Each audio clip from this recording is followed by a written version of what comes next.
Hnedka první, výborně.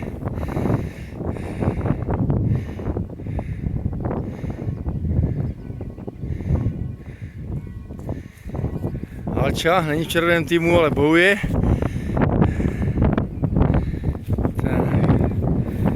Máme Petra Tomečka, další člen červeného týmu. Výborně, Petr, výborně. A jdeme dolů. Super. Tak, takové kolo. Paráda. A tady hlavní peleton červeného týmu. Zuzka Kučerová, Karel. Ano. Výborně. Ty už jedou takové 8. kolo. Výborně. A teď poběží dolů. Dnešní trénink. Do kopce z kopce.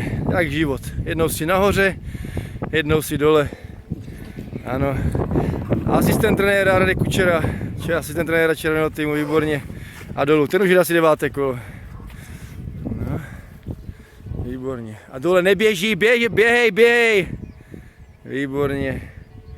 Tak, ty mají za úkol dneska 8 kol. Tak bude pauza 3 minuty. A znovu 8 kol. Jitka, ta to vede. Jitka Vilímová, kdyby někdo nevěděl. Ja. Tak, výborně, Jituš. Chybí nám tady Dáška, Rosťa Polehňovi, kteří trénují individuálně na soustředění, na Malorce a v Dubaji nebo kde. A Romana Zemková z Lenko, kteří sledují Marot. Tak, tady vidíme, ano.